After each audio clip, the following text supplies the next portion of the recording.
500 वर्षों के अथक प्रयास और बलिदान के बाद प्रभु श्री राम का मंदिर बनकर तैयार है, जिसका उद्घाटन 22 जनवरी 2024 सोमवार के दिन प्रधानमंत्री की उपस्थिति में हो गई है। लेकिन क्या आपको पता है कि इस मंदिर को बनने के लिए कितने लोगों ने बलिदान दिया और क्या क्या संघर्ष करना पड़ा? इस वीडियो में लास्ट तक बने लगे तो आइए जानते हैं। 7वीं शताब्दी के बाद भारतवर्ष पर कुछ आक्रताओं का आक्रमण बढ़ गया। आक्रमणकारियों ने काशी मथुरा के साथ ही अयोध्या में भी लूटपाट शुरू कर दिया और पुजारियों की हत्या कर मूर्तियां तोड़ने पर का क्रम जारी रखा। लेकिन 14वीं सदी तक वे अयोध्या में राम मंदिर को तोड़ने में सफल नहीं हो पाए, क्योंकि हर बार राम मंदिर और अयोध्या की रक्षा करने के लिए आसपास के राजा भेज देते थे। हजारों साधुओं ने भी मंदिर की रक्षा के लिए अपने प्राणों की आहुति दी। शताब्दी में हिंदुस्तान पर मुगलों का अधिकार हो गया और उसके बाद ही जन्मभूमि एवं अयोध्या को नष्ट करने के लिए कई अभियान चलाए गए। सन 1527 से 28 में इस भव्य मंदिर को तोड़ दिया गया और उसकी जगह बाबरी ढांचा खड़ा किया गया। कहते हैं कि मुगल साम्राज्य के संस्थापक बाबर के एक सेनापति के बिहार अभियान के सफल अयोध्या में श्री राम के जन्म स्थल पर प्राचीन और भव्य मंदिर को तोड़कर एक मस्जिद बनवाई। बाबरनामा के अनुसार 1528 में अयोध्या पड़ाव के दौरान बाबर ने मस्जिद निर्माण का आदेश दे दिया था। हालांकि अभी कहा जाता है कि अकबर और जहांगीर के शासनकाल में हिंदुओं को यह भूमि एक चबूतरे के रूप में सौंप दी गई थी। लेकिन क्रूर शासक औरंगजेब ने अपने पूर्वज बाबर के सपने को पूरा करते हुए यहाँ भव्य मस्जिद का निर्माण कर दिया।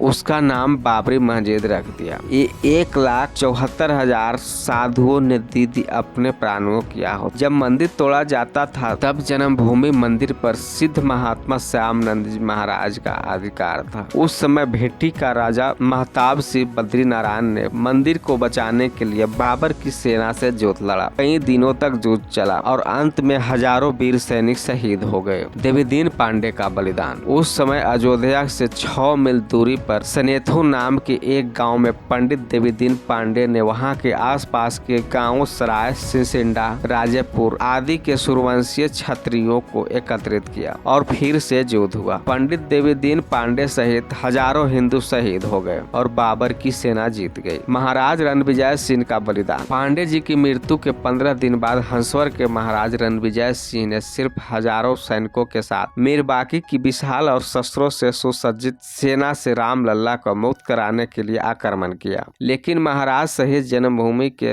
यथार्थ सभी वीर गति को प्राप्त हो गए। रानी जयराज कुमारी हंसवर और स्वामी महेश्वर नंद जी का बलिदान। स्वर्गीय महाराज रणविजय सिंह की पत्नी रानी जयराज कुमारी हंसवर ने अपने पति की वीर गति के बाद खुद जन्मभूमि की रक्षा के कार्य को आगे बढ़ाने का बीड़ा उठाया और 3000 नारियों की सेना लेकर उन्होंने जन्मभूमि पर हमला बोल दिया और हुमायूं के समय पर उन्होंने छापामार युद्ध जारी रखा। स्वामी महेश्वर नंद जी ने सन्यासियों की सेना बनाई। रानी जयराज कुमारी हंसवर के नेतृत्व में यह युद्ध चलता रहा, लेकिन हुमायूं की शाही सेना से इस युद्ध में स्वामी महेश्वर नंद रानी जयराज कुमारी लड़ते हुए अपनी बची हुई सेना के साथ शहीद हो गई और जन्मभूमि पर पुनः मुगलों का अधिकार हो गया। पहली बार बना राम मंदिर के लिए चबूतरा। मुगल शासक अकबर के काल में शाही सेना हर दिन के इस युद्धों को कमजोर होती रही। अतः अकबर ने बीरबल और टोडरमल के कहने पर खस की टाट से उस चबूतरे पर 3 फीट का एक छोटा सा मंदिर बनवा दिया। औरंगजेब के काल में भयंकर दमन चक्र चलाकर उत्तर भारत से हिंदुओं को संपूर्ण सफाई का संकल्प लिया। उसने लगभग 10 बार अयोध्या में मंदिरों को तोड़ने का अभियान चलाकर यहाँ भी सभी प्रमुख मंदिरों और उन मूर्तियों को तोड़ डाला। उसने वह चबूतरा भी जमींदोज करवा दिया। औरंगजेब के समय में समर्थ गुरु श्री रामदास जी महाराज के शिष्य वैष्णव दास जी ने जन्मभूमि को मुक्त कराने के लिए 30 बार आक्रमण। मकरही राजा का पराक्रम। नसीरुद्दीन हैदर के समय में मकरही के राजा के नेतृत्व में जन्मभूमि को पुनः अपने रूप में लाने के लिए हिंदुओं के 3 आक्रमण, जिसमें बड़ी संख्या में हिंदू मारे गए। इस संग्राम में भिंती, हंसवर, मकरही, खजुराहट, दियरा अमेठी के राजा गुरुदत्त सिंह आदि शामिल थे। हारती हुई हिंदू सेना ने 7 वीर चिमटाधारी साधुओं की सेना आ मिली और इस युद्ध में शाही सेना को हारना पड़ा और जन्मभूमि पर पुनः हिंदुओं का कब्जा हो गया। लेकिन कुछ दिनों के बाद विशाल शाही ने पुनः जन्मभूमि पर अधिकार कर लिया और हजारों राम भक्तों को कत्ल कर दिया। हिंदू मुस्लिम का बलवा। नवाब वाजिद अली शाह ने समय में पुनः हिंदुओं ने जन्मभूमि को उदारत आक्रमण किया गया। फैजाबाद गजेटियर में कंगनम ने लिखा, इस संग्राम में बहुत ही भयंकर खून खराबा हुआ। 2 दिन और 2 रात होने वाले भयंकर युद्ध में सैकड़ों हिंदुओं के मारे जाने के बावजूद हिंदुओं ने श्री राम जन्मभूमि पर कब्जा कर लिया। इतिहासकार कंगनम लिखता है कि ये अयोध्या का सबसे बड़ा हिंदू मुस्लिम बलवा था। हिंदुओं ने अपना सपना पूरा किया और औरंगजेब द्वारा विध्वंस किए गए चबूतरे को फिर वापस बनाया। चबूतरे पर 3 फीट ऊंचे खस के तट से एक छोटा सा मंदिर बनवा लिया, जिसमें पुनः रामलला की स्थापना की। लेकिन बाद के मुगल राजाओं ने इस पर पुनः अधिकार कर ली। ब्रिटिश काल में विवाद। 1853 में हिंदुओं का आरोप था कि भगवान राम के मंदिर को तोड़कर मस्जिद का निर्माण। इस मुद्दे पर हिंदुओं और मुसलमानों के बीच पहली हिंसा हुई। इसके बाद सन 1857 की क्रांति में बहादुर शाह जफर के समय में बाबा रामचरण दास ने एक मौलवी अमीर अली के साथ जन्मभूमि को उद्धार का प्रयास। कुछ कट्टरपंथी मुस्लिमों के यह बात स्वीकार नहीं हुई और उनके विरोध के चलते 18 मार्च सन 1858 को कुबेर टीला स्थित एक इमली के पेड़ में दोनों एक साथ अंग्रेज ने फांसी पर लटका दिया।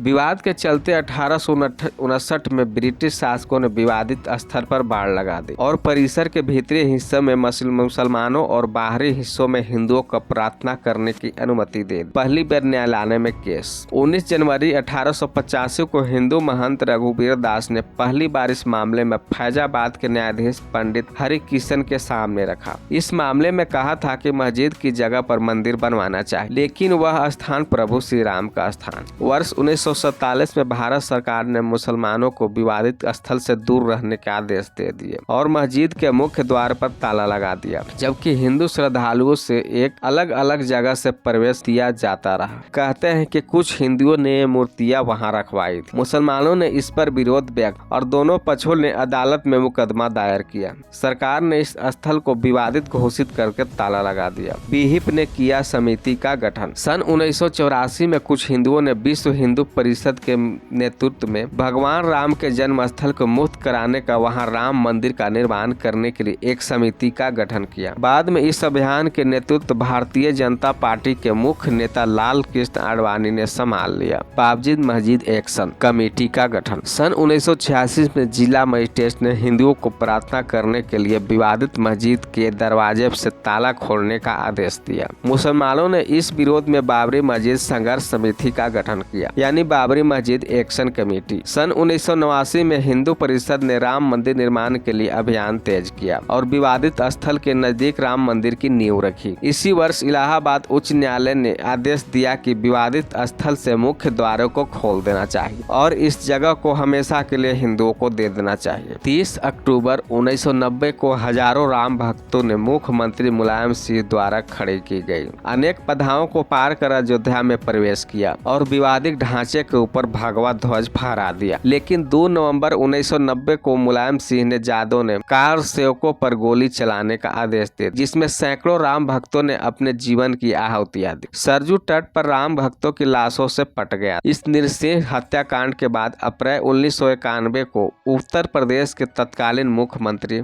मुलायम सिंह यादव को इस्तीफा देना पड़ा। उस समय कोठारी बंधुओं के बलिदान की चर्चा खूब रही। 6 दिसंबर कार सेवा के लिए अयोध्या में लाखों भक्तों का जमावड़ा। हजारों हिंदुओं की हत्या के बाद देश भर के हिंदुओं में क्रोध की जनता भड़क गई। इसके बाद लाखों राम भक्त 6 दिसंबर को कार सेवा होती अयोध्या पहुंचे। अब 6 दिसंबर 1992 को बाबरी ढांचा ढहा दिया गया, जिसके परिणाम फलस्वरूप देश भर में दंगे हुए। इसी मसले पर हिंदू परिषद के नेता अशोक सिंघल, भाजपा नेता आडवाणी, यूपी के पूर्व मुख्यमंत्री कल्याण सिंह, मुरली मनोहर जोशी और मध्य प्रदेश के पूर्व सीएम उमा भारती, साध्वी साध्वी श्रींतभरा सहित 13 नेताओं के खिलाफ आपराधिक साजिश का मुकदमा चलाने की मांग की गई थी। राम मंदिर को लेकर 134 सालों तक अदालत में केस चला। दिलचस्प की बात यह है कि लड़ाई 102 सालों तक फैजाबाद की जिला अदालत में चली। वहीं 23 साल तक यह मामला इस्लामाबाद हाई कोर्ट में चलता रहा।